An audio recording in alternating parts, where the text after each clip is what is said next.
I started in surf lifesaving, it was 1961, mainly because my dad said I wouldn't like it and that I'd have to mow the grass each weekend. I joined a surf club and I still had to mow the grass. But I was a traditional member, joined the club in 2000 when I came up from Sydney as a typical nipper dad. In 2000s onwards, I was involved with the nippers here at Dicky Beach, and currently I'm the secretary of the club. I joined the surf club in 1995 by starting off doing my bronze medallion to patrol beaches. I've been a member of the club since 1987, so I'm coming up just on 30 years, or just over 30 years.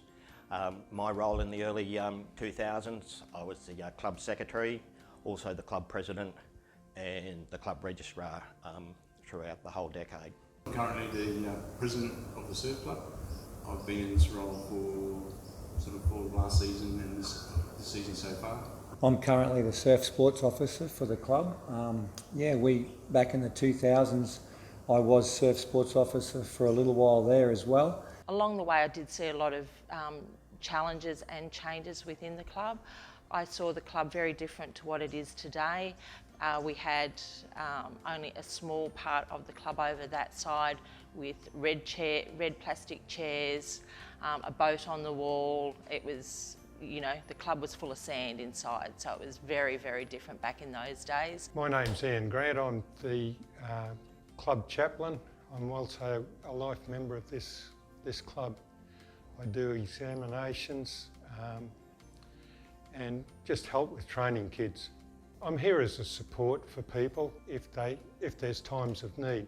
We also have peer support officers, and on this length of beach this year we had three drownings last season, so trying to help our members through that's been kept us fairly busy. People can come to me at any time. Probably part of the way through the 2000s I became a chaplain. There was a guy chased me for years and I was always too busy, and if ever I had a problem he seemed to pop out from behind a tree and say, "You're ready to become a chaplain now." Eventually I was referee at an Australian titles. I'd had a particularly hard time. Guess who was standing behind a tree the next day? And I said, "Yeah, I'm ready to become a chaplain." I thoroughly enjoy the role. Every year is memorable. Unfortunately, there was the death of a competitor at the Australian titles, and it just happened I was the chief speaker that day. I'd tried for months to write something down and nothing seemed to work. Everything that I wrote went out the window once this young fellow died, and I had to speak about him. It was fairly daunting. There was probably about 15,000 people at the ceremony that morning, so that was daunting, but we got through it. My name's John Palmer. Through the 2000s I was the Dicky Beach club captain for 5 years. Progressed through bronze medallion, training certificate, assessor certificate, club captain, dad, and then also took on some state and branch roles within the organisation. Look, we had a relatively small nipper group back in the 2000s, and through that period we saw a reasonably significant growth. We had a great bunch of parents that were encouraging the kids, and they encouraged further kids and further families to join. So we saw a real resurgence from about 150 odd nippers up to sort of the 300 level through that decade of the nipper organisation. That also brought through a lot of really good parents, and a lot of those parents became trainers and assessors and are still in the club now, training and assessing, and teaching new bronze members in the organisation. For me to be first female club president, it meant that I could see that there were issues, and I thought that if I could make a change or make a difference, that was going to be beneficial. There was always a difference between an us and them, being the supporters club and the juniors club, and I didn't want to see that anymore. I wanted the club to be one. It was about making change, which to me that's really important. Doing the renovations was a huge thing. There was a lot of resistance. A lot of the older members wanted the club kept how it was. To grow and to keep up with the times, you had to make change, because without each other, there was no club basically. After our 50-year anniversary, we started to get a little bit of momentum on changing the club name. This took about 18 months to 2 years to get the approval of our club members to change our name to be more in line with the area of Caloundra of where we are. In that there, yes, it wasn't 100% all members. We had quite a number of our older members that have come through with a number of decades in the club under the name of North Caloundra, and even to today they still are a little bit opposed being called Dicky Beach. They still like to refer to us as North Caloundra Surf Lifesaving Club. The significance of our name change was mainly because when North Caloundra was first established in 1950, the area of Caloundra finished at Carramundi Lake. There was nothing developed any further, so North Caloundra was where we are today. However, as progress and time went along, North Caloundra can be extended all the way to the Mooloolah River. So consequently, we wanted to come back to the area where we are, because there's other surf clubs within the so-called area of North Caloundra now. Well, some people had no opinion, and some people, like the older members, were very protective of the name, and whereas for the young, like for us just coming into the club, it really, to me, it made sense because we were coming to Dicky Beach and not North Caloundra. Not divided the club, but there was some very, and I can understand the history of the club now that you've been in it a while. Like just coming into a club, you don't understand the history, but now being in the club, I can understand why the people were so, the older members were so against the move of changing it to Dicky Beach.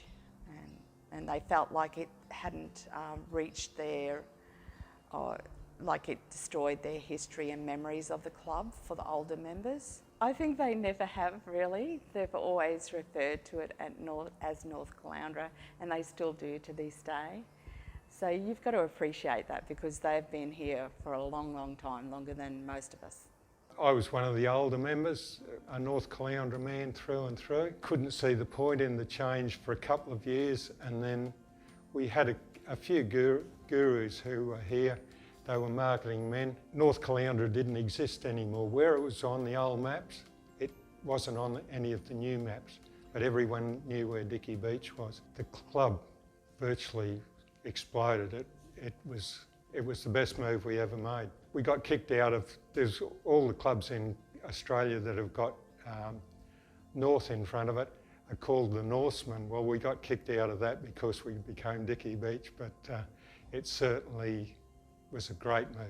So there was a lot of resilience, you know, with some members to keep it at North Caloundra, but moving forward, moving with the times, you had to change the name, and it's all about branding, you know, these days.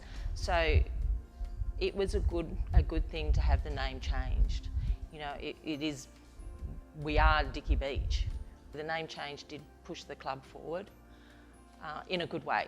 It didn't have a great deal of impact. If anything, we got a little bit of flack about being named Dicky Beach. The idea of being called Dicky Beach was because of the wreck that ran aground in 1893, and there's still remnants of the wreck if the sand gets washed away that you can see.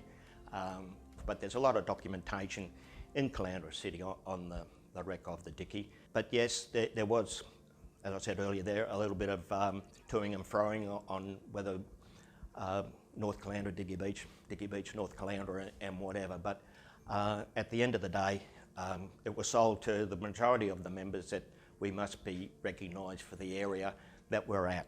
I don't think it affected it that much. I was one person that didn't want it removed. Again, it had become dangerous, so it needed removing, and they didn't remove enough. There's still bits of it pop up today. It was inevitable. If it hadn't happened when they did it, it would be happening now. So it was sorely missed, particularly with photographers. On a fine morning, anything up to 10 photographers would come down for their dawn photographs. People came for 2 or 3 years afterwards and saying, I used to come here for my early morning photographs of the Dicky. Through it, because you could position the sun in all various positions, and it made great photography. The beach has lost its own identity because people would come here, and they still come here, because when we're on patrols, people will come up and say, oh, where's the boat? And you just go, well, it's gone now. So it's just a bit of it's a bit sad, I think. And I think it's just sad that they couldn't pull it up and put it somewhere close to the beach so people could still recognise it. No, the club still is going strong, and I think it's just a shame for I suppose, a history and referring it back to the name of the beach here. One of the other reasons why we changed our name to Dicky Beach Surf Lifesaving Club was our supporters club, which is the licensed club. In 2000, we changed the name of our supporters club to Dicky Beach Surf Club, and that was mainly for visitors that come to the area, that they would understand what Dicky Beach stood for. It's a certain part of the community here, whereas North Caloundra was just a general area of it. So for trading purposes of our licensed club, we changed our name to Dicky Beach to be more attuned to the area that we're in. And that was the lead up for us to change our name of the Surf Lifesaving Club to Dicky Beach along the way. And the supporters club change didn't have too much flack, but we did get a little bit of flack from our members when we changed the surf club name to Dicky Beach Surf Lifesaving Club. One of the other really good things about the 2000 onwards was we saw a resurgence in the IRB competition. It had been suspended for a while, but it was a way of getting a lot of the young youth involved in IRBs. For a young club, we batted well above our weight when we competed at the state and national competitions. We even ended up getting some kids sent over to Worlds to compete in the world titles. And the IRBs are an essential rescue part of our organisation. 50 years ago, they were introduced into surf lifesaving, and they still today one of the best craft we have to do those rescues. Bringing that competition back in, getting those kids involved, getting that 17, 18-year-old youth giving something exciting to do instead of just sitting on the beach was good. There was lots of learning because the early ones were a bit too short, and they were subject to rollover in big seas. So we've had to do a lot of learning. There's a lot of training goes into IRBs, but the advantage of an IRB is a rescue that used to take us probably 10 to 15 minutes, say in a belt or with a tube. They can leave the beach, pick up a patient, be back on the beach in between 45 seconds and a minute. They're fantastic. With good operators, you can have cyclonic seas, and it may take them a bit of time to get out, but they will wait and pick their moment and go. The advantage of the IRBs is that there's many members in surf clubs that have the awards for them, and you can pick up multiple patients. It's a great piece of gear. And then the other competition that was really exciting for me is our surf rescue competition, which is about the traditional surf life-saving activities. As a result of that competition, it was quite strong through that period of time, and we produced a number of state and Australian gold medal winners in that competition, and that's your resus, your physical activities, your theory of surf life-saving, so an all-round activity. One of the sad things in our surf sports is during the middle of that decade we saw a decline in our surf boat strength. We are a traditional surf boat club, but during that period we did see a decline in the surf boat, and it started making a resurgence later in the decade, but we did have a quiet period, even though we did win a Australian medal with the one crew that we had left in the club. So the surf rescue competition is made up of 3 separate competitions in itself. So there's a first aid competition, a patrol competition, and a champion lifesaver. And we refer to it as the brains of the competitions, because you've got to have, do a lot of study and application, and you've got to be an all-rounder. So at Dicky Beach, we've been very fortunate to have the Grant family who started the competition within the club. And if you go to our first aid room up there, it's named after the Grant family in recognition of their work that they've done with the first aid, with the surf rescue competition, especially first aid. It's fantastic. I'm a life member of here, of Bribie Island, of the branch, of the state and of Australia, and I've got an OAM as well. Our legacy to Dicky Beach has been starting first aid competition here, having other kids follow. With teaching of first aid here, we've ended up with 1 doctor, umpteen paramedics and nurses that have started their careers because of where they've started here. It's not necessarily because of us, but we like to think that we've helped them point them in the right direction. Plenty of great kids in surf lifesaving.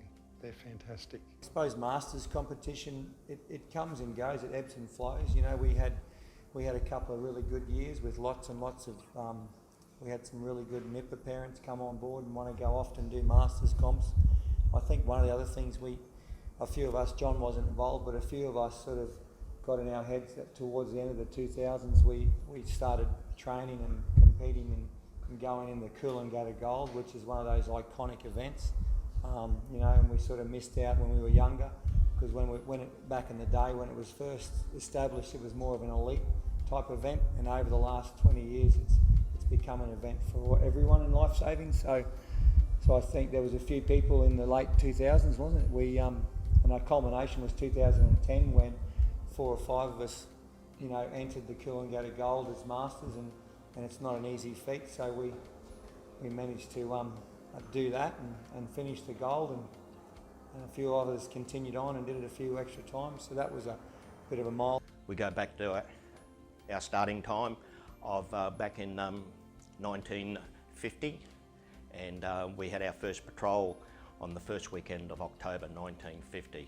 And through the course of the next 50 years, a lot of things have changed in regards to surf lifesaving. Back in the 50s, rescues were done by the reel, belt and reel, and as we come up to our 50-year year, things have changed, where we have our inshore rescue boat, commonly known as the IRB, and rescue tube. So things have changed dramatically in that 50 years. To celebrate our 50 years, one of our longest serving life members, Mick Flynn, he took it upon himself, along with the help of some current and past members of the club, to produce a document which is our 50-year celebration, which holds a lot of records and some important events that happened in the first 50 years. In the 2000s, I was mainly just a patrolling member, patrol captain on the beach, and also a competitor, mainly paddling skis in surf sports and in masters competition. We've got a varying range of medals from branch, state level, and Queensland, which is Queensland, and the Australian surf lifesaving competition. For me, I guess we finally got the gold medal at the Australian titles. Another guy, Trevor, and myself, we're paddling quite a few years on the double ski, training together every day, and just missing out on quite a few occasions on that gold medal, but we finally jagged it at Maroochydore a few years back when the Australian titles was at Maroochydore, and so that was another bonus to actually win the gold medal in on our home country, so home turf. So yeah, that was probably the highlight for me. Probably one of the biggest highlights is, you know, being a bit younger, watching these guys go around and seeing how fit they are and winning that gold medal. Because I was around, you know, while they were trying a fair bit to win, to see them win. We got a nice medal at the Aussies in the ski relay as well back in the 2000s with Trevor.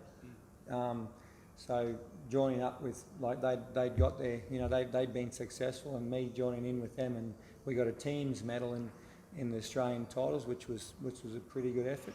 I can remember the day we didn't have a lot of support. I think the two wives were there, and we got a little photo at the end, and that was our celebrations. But I mean, deep down, we sort of were pretty happy with it. So it was a pretty tough time to get that medal. But yeah, so they just pretty much just being involved is my highlight. So.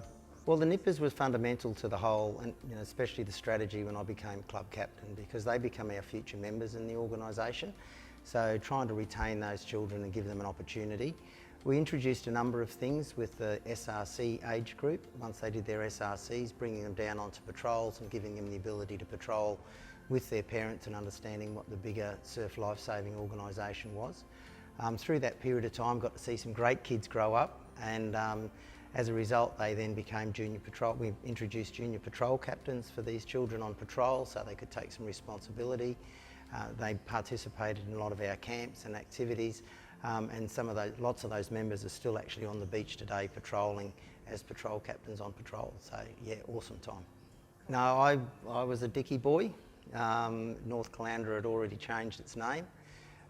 So yeah, I grew up with the Dicky Beach. Through that period, we did change the logo to a degree to create a more modern logo that appealed to the younger generation and the modern people, while still retaining the old Maltese cross as our traditional logo for formal occasions and things. But that just gave a bit of a fresh outlook for the kids and the general public to understand that we're, you know, moving with the times instead of being old and staid. Look, I think you've got to always remember your history of the club and where it came from. But the club was always known as Dicky's because it was Dicky Beach, the Dicky Wreck. So colloquially, everybody knew it as Dicky's, not really North Caloundra. It was only really North Caloundra at official functions and things like that. But it got adopted pretty quickly throughout the national scheme. Interestingly enough, in the National Archives, it has an actual I in the Dicky name, and they still struggle to change that, which is going on some of the people's awards and things like that at national level. But, you know, everybody just knows this is Dicky Beach. People come down and go, oh, Dicky Beach is a funny name for a surf club. And you go, well, we used to have a ship that was called the SS Dicky, and so now, like, at least you could see the SS Dicky and they understood why we were called Dicky Beach. Yeah, I think that, you know, the Dicky Beach, there was more confusion when it was North Caloundra. Everyone would say, where's North Caloundra? There's no such place as North Caloundra. At least now we're Dicky Beach, everyone knows exactly where we are. So. Yeah, with the suburb being Dicky Beach, it's a lot better. So It was a good thing. I don't think there was too many members that were opposed to the change. A few of the old boys might have been, but they come around. Look, I can't pick one particular year. I had a fantastic time. The 5 years that I was club captain, we introduced a lot of things into the club.